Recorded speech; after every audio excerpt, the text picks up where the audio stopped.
warahmatullahi wabarakatuh. Selamat sore teman-teman. Kita lanjutkan ya obrolan mengenai peta kesadaran. Hari ini masih level 400 ya.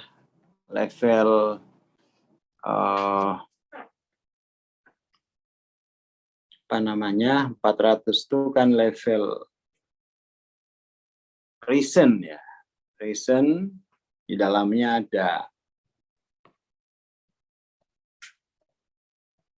ada intelektual sama rasional ya.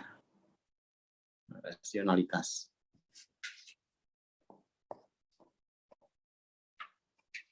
Kemarin kita baru bahas itu, sekarang kita lanjutkan ya. Kita lanjutkan.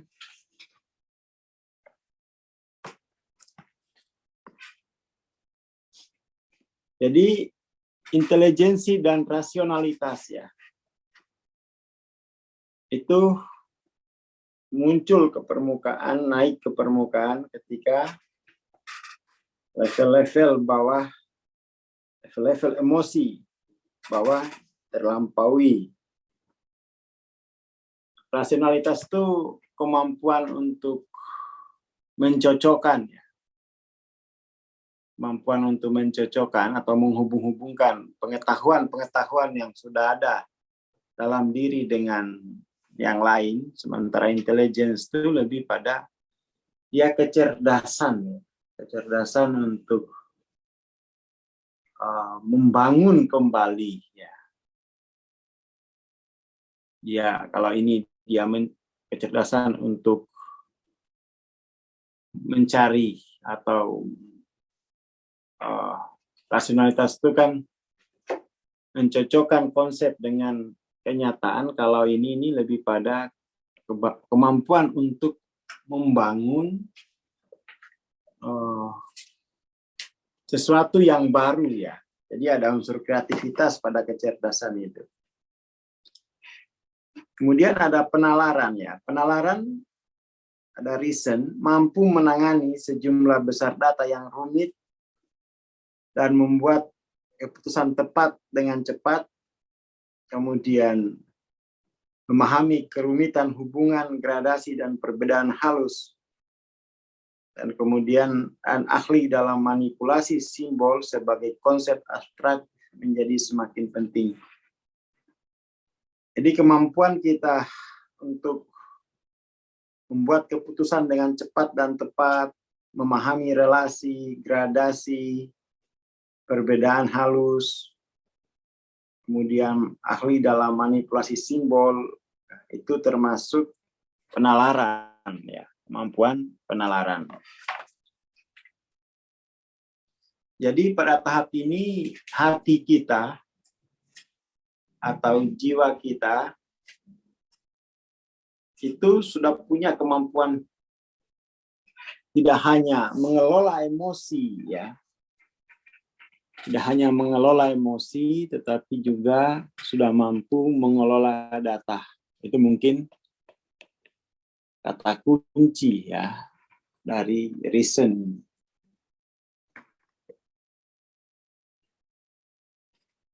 Ini merupakan level sains.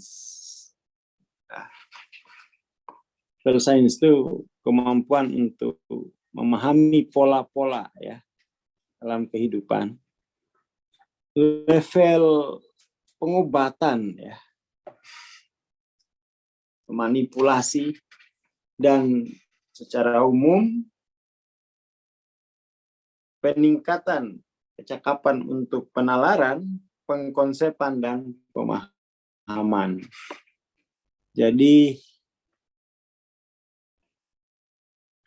ada pembuatan konsep, pemahaman konsep, dan pemahaman gitu ya. Jadi data-data yang tersebar kemudian dipilah-pilah, dikelompokkan, dikategori, lalu dibangun konsepnya. Tentu saja Dengan demikian, pengetahuan dan pendidikan sangat dihargai. Jadi di level 400 ini, pendidikan itu sangat penting ya. Pengetahuan itu sangat penting.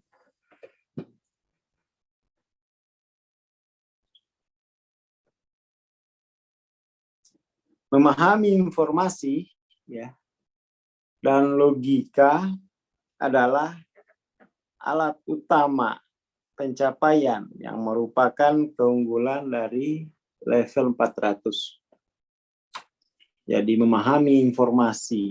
Informasi itu data yang dihubungkan ya, data yang memiliki hubungan dengan data yang lain. Oke. Level ini adalah level para pemenang Nobel ya. Kemudian negarawan, hakim, levelnya Albert Einstein ya, dan lain-lain. Hanya saja memang kekurangan level ini adalah gagal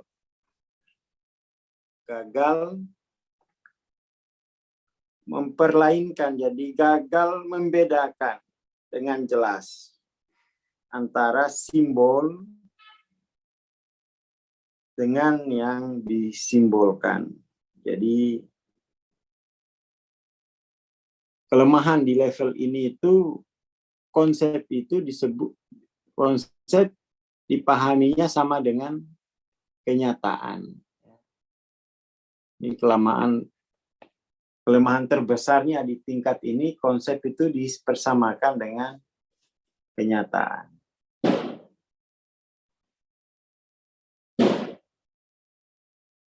Dan ini kelemahan terbesar sekaligus fatal gitu ya. Jadi kebingungan memahami dunia objektif dan subjektif.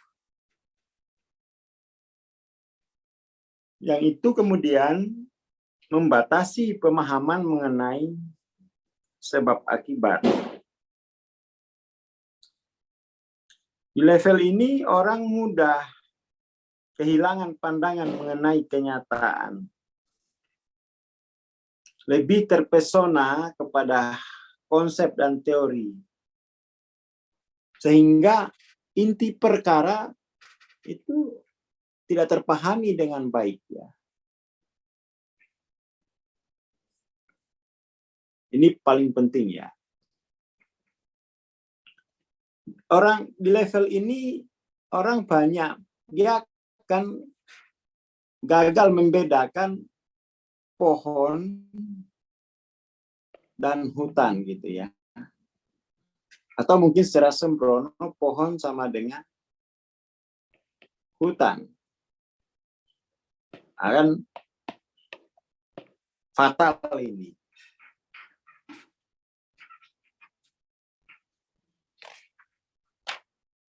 Oke.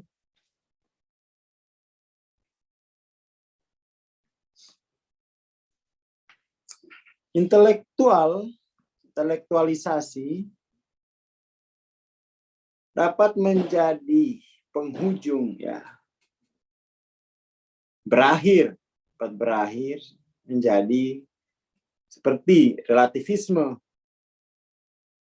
dan dampak negatifnya terhadap dunia akademik. Jadi kemudian dunia akademik itu ya bisa dibilang jauh dari kenyataan. Ya.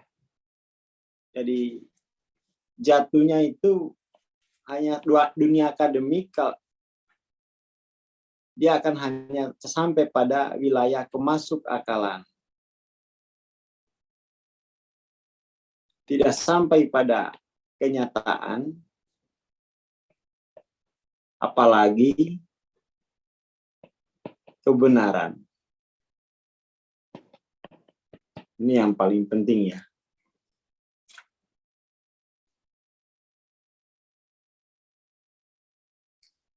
Penalaran terbatas dalam pengertian ia tidak memiliki kecakapan. Ya.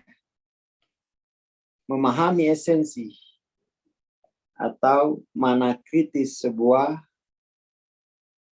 masalah kompleks.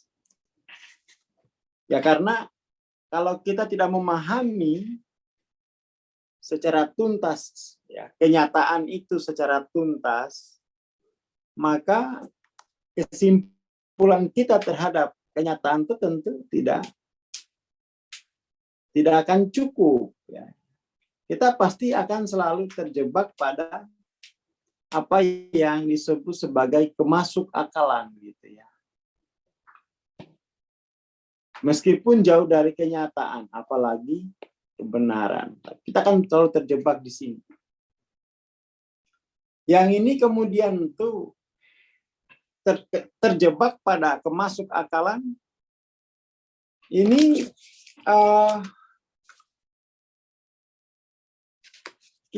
kalau kita terus terjebak pada kemasuk akalan, kita akan gagal mengungkap, ya, gagal mengungkap hakikat dari kemanusiaan.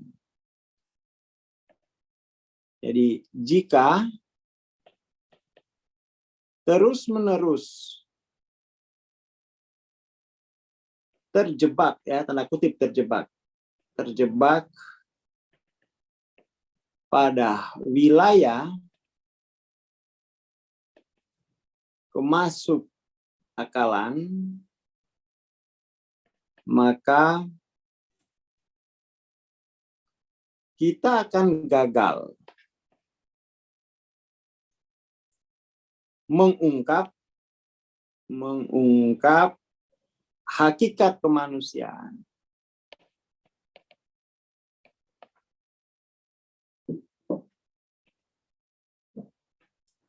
Kita akan terus-menerus terjebak pada sisi-sisi manusia ini gitu ya.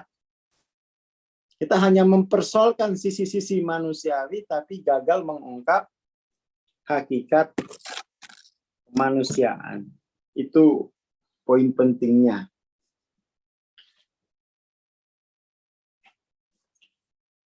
Penalaran didisiplinkan oleh dialektika logika sebagai keharusan untuk memahami kebenaran linier dari fakta yang dapat dikonfirmasi. Jadi kebenaran linier itu kebenaran yang bersifat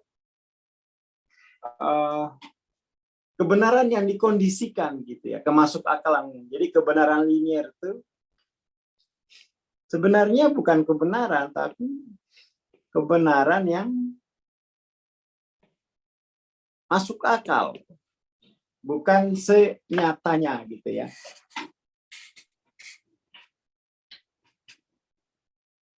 Tentu saja ini tidak kebenaran yang masuk akal ini pada sisi tertentu, pada sisi praktis mungkin ya, atau pada sisi strategis dia berguna gitu ya. Namun kalau pada sisi ideologi ini justru membahayakan dunia akademik. Membahayakan dunia akademik kalau pada sisi ideologis ya. Dia berguna pada sisi strategis dan praktis.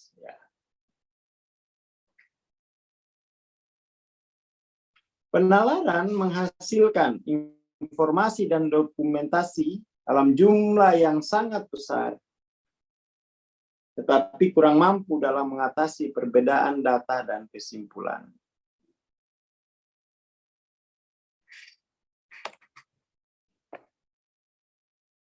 Semua argumentasi filosofis terdengar masuk akal ya. Jadi data dan kesimpulan itu hanya dibikin masuk akal.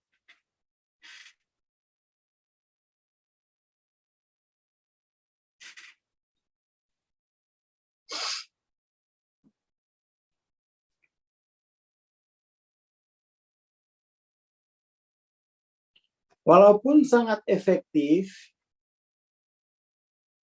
dalam dunia teknis dan metodologi. Jadi ini penting dibedakan ya, hal-hal teknis, metodologis, yaitu penting, tetapi pada wilayah ideologi itu berbahaya gitu ya. Pada wilayah ideologi itu berbahaya.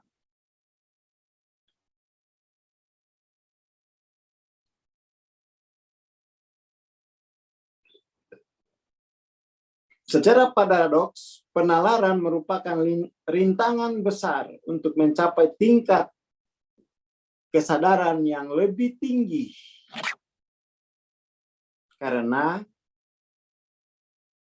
ia menarik identifikasi diri sebagai pikiran. Saya berpikir maka saya ada, itu contoh fatal di mana penalaran ini menghambat evolusi spiritual.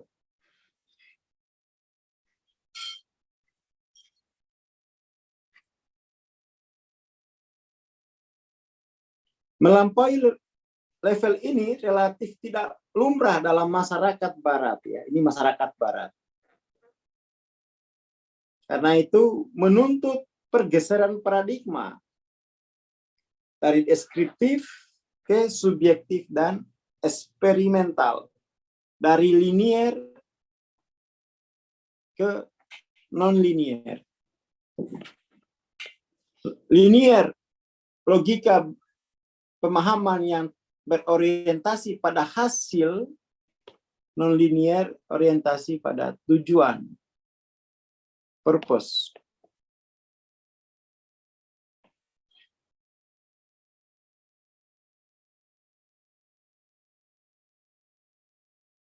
Pergeseran paradigma dari hasil ke purpose merupakan syarat untuk memahami level kesadaran, dan realitas spiritual yang lebih tinggi itu belum dikenali bahkan oleh bidang studi seperti sains dan kesadaran atau sains dan teologi yang mencari pergeseran realitas spiritual di dalam ranah linier. Jadi justru orang-orang yang terjebak di 400 itu akan cenderung melinierkan pengalaman-pengalaman spiritual, melinierkan kitab suci, melinierkan pengalaman subjektif itu. Saya kira itu poinnya untuk sore ini. Nanti kita lanjut lagi berikutnya. Yang penting dikit-dikit, tapi moga-moga bisa diterima gitu ya. Terima kasih. Assalamualaikum warahmatullahi wabarakatuh. Waalaikumsalam. Terima kasih Bang Aswar. Ya, sahabat Terima kelas, kasih, Bang. kita akhiri kelas sore ini sampai di sini. Kita jumpa kembali minggu depan di waktu yang sama. Terima kasih semuanya. Selamat sore.